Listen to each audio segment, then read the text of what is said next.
Muito bem, meus irmãos, nesse momento eu quero compartilhar com você uma dose de fé da palavra de Deus. Nós estamos na série Evangelhos e hoje pegando aqui no capítulo 13 do Evangelho de Mateus, diz a palavra do Senhor a partir do versículo 24. Esta foi outra parábola que Jesus contou. O reino dos céus é como um agricultor que semeou boas sementes em seu campo. Enquanto os servos dormiam, seu inimigo veio, semeou o joio no meio do trigo e foi embora. Quando a plantação começou a crescer e o joio também cresceu, os servos do agricultor vieram e disseram: o campo em que o Senhor semeou as boas sementes está cheio de joio. De onde ele veio? Um inimigo fez isso, respondeu o agricultor. Devemos arrancar o joio? Perguntaram os servos. Não, respondeu ele. Se tirarem o joio, pode acontecer de arrancarem também o trigo. Deixem os dois crescerem juntos até a colheita. Então direi aos ceifeiros que separem o joio, amarrem-no em feixes e queimem-no, e depois guardem o trigo em celeiros. Nos próximos versículos, a partir do 36, Jesus ele explica aos seus discípulos essa parábola. Em seguida, deixando as multidões do lado de fora, Jesus entrou em casa. Seus discípulos lhe pediram: por favor, explique-nos a história do joio no campo. Jesus respondeu: o filho do homem é o agricultor que planta as boas sementes. O campo é o mundo e as boas sementes são o povo do reino. Os joios são as pessoas que pertencem ao maligno. E o inimigo que plantou o joio no meio do trigo é o diabo. A colheita é o fim dos tempos e os que fazem a colheita são os anjos. Da mesma forma que o joio é separado e queimado, assim será no fim dos tempos. O Filho do Homem enviará seus anjos e eles removerão do reino tudo o que produz pecado e todos que praticam o mal. E os lançarão numa fornalha ardente, onde haverá choro e ranger de dentes. Então os justos brilharão como o sol no reino de seu Pai. Quem é capaz de ouvir, ouça com atenção. Essa parábola do trigo e do joio é uma parábola muito conhecida por todos nós e também vivenciada nos dias atuais. Jesus conhecendo o futuro, Jesus conhecendo o desfecho da humanidade, Jesus conhecendo como seria a receptividade do mundo com a mensagem que ele estava trazendo, ele alerta os seus discípulos dizendo: olha, o que eu estou fazendo com vocês, o que eu estou fazendo hoje é lançar sementes, boas sementes na terra. Eu vim para plantar boas sementes nessa terra. Porque até então, Deus tinha uma aliança com o povo de Israel, e de Malaquias até João Batista houve um silêncio profético, um período onde o céu não manifestava palavras, o céu não manifestava o seu poder ali, o céu não falava, não direcionava palavras que trouxessem o povo ao arrependimento. Até que apareceu João Batista no deserto da Judeia, pregando a mensagem do arrependimento, dizendo: arrependam-se porque o reino dos céus é chegado. E logo depois de João Batista, porque o próprio João Batista já dizia em suas mensagens que aquele que vinha depois dele era maior do que ele, e ele não era digno de desatar as sandálias dos pés, referindo-se a Jesus Cristo. E Jesus veio, e Jesus começou a anunciar em todos os lugares a mensagem do reino de Deus, ensinando e atraindo as pessoas a voltarem-se para Deus, ensinando elas como a adorar a Deus de verdade. E Jesus ele trouxe ensinamentos. Nós estamos acompanhando nessa série de Mateus como Jesus ele realizou seu ministério diante da humanidade. Jesus é a face de Deus, então quando você olha para a vida de Jesus, você consegue enxergar Deus em Jesus, porque Jesus é a expressão exata do ser de Deus. Então, naquele tempo, eles tinham uma visão de um Deus que está no alto, de um Deus que está longe, de um Deus castigador, de um Deus opressor, de um Deus que você tem que cumprir a lei, porque senão ele vai te exterminar e vai te matar. E as leis ali, a forma como eles viviam e buscavam a Deus, era de verdade uma maneira sem coração. Jesus mesmo disse: esse povo me honra com os lábios. Eles falam, somos de Deus, nós pertencemos ao povo de Israel, o Deus de nossos pais, dos nossos antepassados, Abraão, Isaac e Jacó são os nossos Deus, é o nosso Deus, nós servimos a Ele. Mas o coração dessas pessoas, apesar de dizerem que eram pertenciam e serviam ao Deus de seus antepassados, Abraão, Isaac e Jacó, no coração havia maldade. Nas palavras haviam maldade, haviam ódio, haviam mentira, haviam engano. Nas suas ações haviam violência, haviam subornos, haviam muito engano. Eles praticavam obras de engano. Então Jesus ele vem agora com uma mensagem dizendo, ensinando para aquele povo que eles precisavam voltar-se de verdade para Deus. E aí Jesus ele contando essa parábola aqui do joio e do trigo, eu estava até fazendo porque Jesus sempre ele usava coisas do cotidiano das pessoas para que as pessoas entendessem a sua mensagem. Eu estava fazendo uma pesquisa sobre o joio, e o joio ele é muito parecido com o trigo, ele é muito parecido com o trigo. O trigo, de tudo do trigo se aproveita. O trigo alimenta as pessoas. O trigo, ele é um alimento que traz muito bem, faz muito bem para as pessoas. Dele se faz a farinha, dele se aproveita tudo, absolutamente tudo. Mas o joio, ele é parecido com o trigo, ele é até chamado de o falso trigo, porque aparentemente ele tem uma semelhança, uma semelhança incrível com o trigo. Só que ele não faz bem, ele atrapalha a colheita do trigo, tanto que aqueles que trabalham, os agricultores que plantam, que cultivam trigo, eles têm medo do joio, porque o joio é como se fosse uma erva daninha. Ele suga do solo todos os nutrientes que o trigo precisa, só que o joio é inútil. E além de ser inútil, ele é uma erva venenosa se consumida por humanos. Ele pode intoxicar uma pessoa se essa pessoa consumir ele. Então ele não tem benefício nenhum, ele só atrapalha. A planta do joio não tem nenhuma utilidade. Eu pesquisando nos sites de agricultura sobre o joio, não tem nada útil. Ele é uma planta completamente inútil. Ela, além de não servir para nada, ela atrapalha.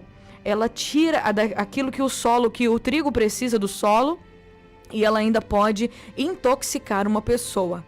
E os agricultores têm medo dessa planta, porque ela atrapalha mesmo a plantação do trigo. E quando Jesus ele usa esse exemplo, é para realmente fazer com que a gente entenda que na nossa vida na terra, que na nossa vida cotidiana, que no nosso trabalho no reino de Deus, porque a gente precisa entender que quando a luz de Jesus brilha nas nossas vidas, não é para a gente brilhar a nossa luz só dentro da igreja. Nós não podemos brilhar a nossa luz, a nossa vida cristã, apenas nos nossos cultos, ou quando a gente vai cantar, ou quando a gente vai pregar, ou quando a gente vai fazer alguma coisa no meio da nossa comunidade evangélica. Jesus nos colocou como luz neste mundo. Jesus disse, o agricultor é o filho do homem, sou eu que vim dos céus e estou aqui semeando os filhos do reino na terra.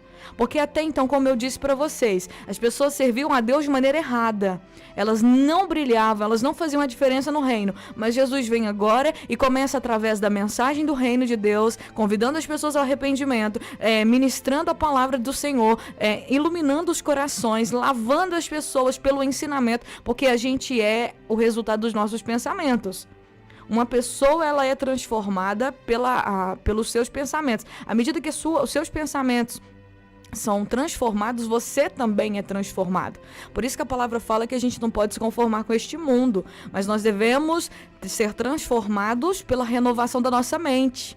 Quando o seu pensamento, quando os seus pensamentos são trocados, seus pensamentos da terra são trocados pelos pensamentos de Deus, como assim, irmã Poliana? Quando você ouve a palavra de Deus e começa a acreditar naquilo que Deus tem para você. Você lê a Bíblia e acredita que aquela palavra é para você, para a sua vida, e você começa a crer naquilo e a ter aquele pensamento bíblico como realmente uma verdade para a sua vida. Quando você acredita na palavra e põe ela em prática na sua vida, aí você começa realmente a viver a vida da palavra dentro de você. Então Jesus disse, eu vim como agricultor plantei a semente são os filhos do reino.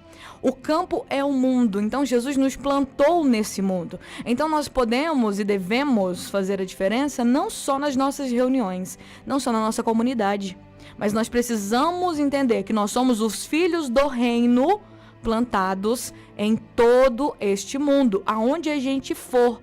Na nossa casa, a gente tem que agir como filho do reino. Na nossa empresa, onde a gente trabalha, a gente precisa entender que a gente é filho do reino, ali naquele lugar.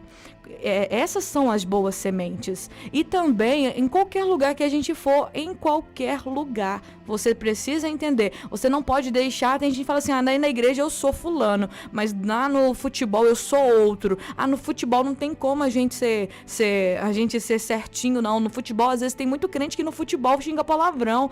Tem muito crente que no futebol fica com raiva. Tem muito crente que vai lá jogar futebol, aí começa a apelar com o irmão e tal, e começa a deixar florescer dentro de si aquela velha natureza de antigamente. Não pode ser assim. A gente precisa entender. Jesus, ele nos plantou neste mundo como filhos do reino. E o filho do reino faz o quê? É um representante do reino de Deus, em qualquer lugar que a gente esteja. E é interessante que nesse trabalho de Jesus, em plantar os filhos do reino neste mundo, veio também quem, gente? O diabo. Satanás, e plantou o joio que parece ser pessoas da luz, o joio que parece ser o trigo, o joio que também foi implantado neste mundo para tentar atrapalhar o trabalho dos filhos do reino. E nós encontramos joio em todos os lugares. Nós encontramos joio no governo, nós encontramos joio lá no futebol, nós encontramos o joio lá no local de trabalho, onde a gente trabalha, nós encontramos joio até na igreja, nós encontramos o joio. O joio, ele está em todos os lugares, são os filhos de Satanás que o diabo coloca perto da gente para poder tentar tirar a nossa paz, para tentar tirar os nossos nutrientes, para tentar nos desestabilizar. E a gente tem que ficar muito atento.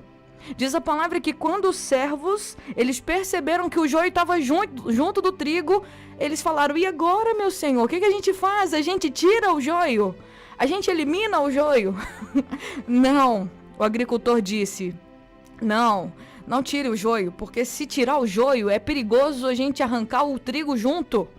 Vamos deixar eles crescerem. No dia da colheita, haverá uma separação, como se faz todas as colheitas. Na hora de colher, a gente vai separar o trigo e vai separar o joio. O joio faz o quê? Queima. O joio é queimado. Ele é descartado porque ele não presta. Ele não serve para absolutamente nada. Mas os filhos do reino vão brilhar.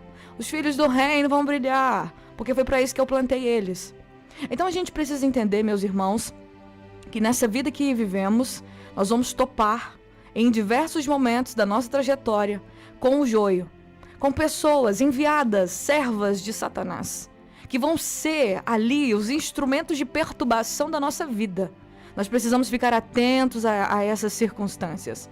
Deus não vai matar, tirar, arrancar as pessoas que nos perseguem, as pessoas que nos caluniam, as pessoas que fazem mal pra gente, não. Porque se ele fizesse isso, imagina, se todas as pessoas que nos perseguem, que nos caluniam, que falam mal da gente, que falam mal do nosso trabalho, que realmente nos cutucam, às vezes não tem nada, a pessoa te persegue, não tem nada a ver com a sua vida cristã. Ela te persegue simplesmente porque não foi com a sua cara, não gostou da sua luz, porque a gente brilha. Às vezes você entra numa empresa e começa a trabalhar lá, e do nada uma pessoa começa a implicar com você. Por que ela começou a implicar com você, pegar no seu pé? Olha o joio. Pode ser o joio, mas o joio não pode ser arrancado. Às vezes a gente pega, Deus, tira essa pessoa que está me perturbando de perto de mim. Nós precisamos entender, somos filhos do reino. Se as trevas se incomodam com a nossa luz, é porque a gente está brilhando, isso é bom a gente brilhar. Mas a gente precisa entender, o joio ele está em todos os lugares, inclusive dentro da igreja, inclusive dentro da casa de Deus. Existem pessoas que parecem ser crentes, parecem ser de Deus, mas não são. Sabe por quê? Porque essas pessoas não têm nada de bom, são venenosas. Essas pessoas, elas só falam mal, são super negativas com tudo. Elas estão ali para poder prejudicar, para tirar realmente os nutrientes do trigo. Nós precisamos ficar atentos, não para poder falar, você é joio, você é joio, você é joio, você é joio, você é joio. Não, a gente não tem esse direito de nomear o joio. Nós não temos o direito de apontar o dedo e falar fulano é joio, porque nas mãos de Deus, eu acredito, nas mãos de Deus, qualquer pessoa pode ser transformada. Qualquer pessoa, até mesmo uma pessoa que esteja comportando-se como um joio, pode ser liberta, porque quem planta o joio é Satanás. Então eu acredito que uma pessoa dessa também pode ser transformada por Deus. Mas isso é para nós, os filhos do reino, entendermos e ficarmos tranquilos. Que enquanto nós estivermos nesse mundo, em qualquer lugar que estivermos, nós vamos topar com o joio. O joio está ali, Satanás plantou. Para quê? Para nos cutucar, para tirar nossa paz, para fazer a gente ficar triste, para fazer a gente se sentir realmente indiferente, para fazer a gente se sentir mal, para nos perseguir. Isso em qualquer lugar. A gente tem que ficar atento e entender que não é com a gente. A gente tem que lutar contra o diabo. A palavra fala, a nossa luta não é contra a carne nem contra sangue. É contra principados, potestades, contra as hostes espirituais do mal nos lugares celestiais. O fim do joio está chegando, porque diz a palavra que na colheita, na volta do Senhor Jesus, os anjos vão ser enviados e eles vão levar os santos, o trigo vai levar aqueles que brilham, os filhos do reino, para o céu, e vai pegar o joio. Quem é o joio? Todas aquelas pessoas que produzem o pecado e que praticam o mal. Essa pessoa é o joio. Ela produz o pecado, só sabe produzir pecado e pratica o mal. É uma pessoa maldosa, maldosa no que fala, maldosa no que faz, persegue. É uma pessoa que vive assim. Jesus disse que a gente conhece a árvore pelo fruto. Então fique em paz, meu irmão, minha irmã. Você tem um joio te cutucando, te perseguindo, te atrapalhando em algum momento? Fique em paz, não sofra por isso. Entenda, Jesus já nos alertou e a hora está chegando. Não é que a gente quer o mal de ninguém, nós não queremos. Quem vai fazer a divisão, quem vai fazer aí a separação é o Senhor. São os anjos que Ele vai enviar para separar naquele grande dia. Que nós possamos orar por aqueles que nos perseguem. Foi o que Jesus nos ensinou. Orem pelas pessoas que vos perseguem, caluniam. Orem por aquelas pessoas que odeiam vocês. Orem por aquelas pessoas que falam mal de vocês. Não tratem igual essas pessoas como elas tratam vocês. Não retribuam mal por mal, mas orem por elas. Porque quando nós oramos pelos nossos inimigos, nós aprendemos a amá-los. Quando você ora por alguém que te persegue, por alguém que você precisa perdoar, você aprende a amar essa pessoa. A oração nos ensina a amar. E amar não é que aquela pessoa tem que me agradar. Amar significa que quando eu amo o meu inimigo, quando eu oro pelo meu inimigo, eu amo ele, eu estou tendo recompensa diante de Deus, porque eu estou fazendo como Jesus fez. Jesus, ele amou todos, ele amou até aqueles que realmente condenaram ele, prenderam ele, crucificaram ele naquela cruz. Ele diz, Pai, perdoa-lhes, porque eles não sabem o que fazem. Então o amor está em fazer a diferença nessa terra. É dar amor quando se recebe ódio. É dar amor quando se recebe calúnia. É dar amor quando se recebe perseguição. Que nós possamos brilhar como filhos do reino. Que possamos fazer a diferença. Seguir com a nossa vida com o Senhor Jesus, sabendo que Ele está conosco em todos os momentos. Convido você a orar comigo nesse momento.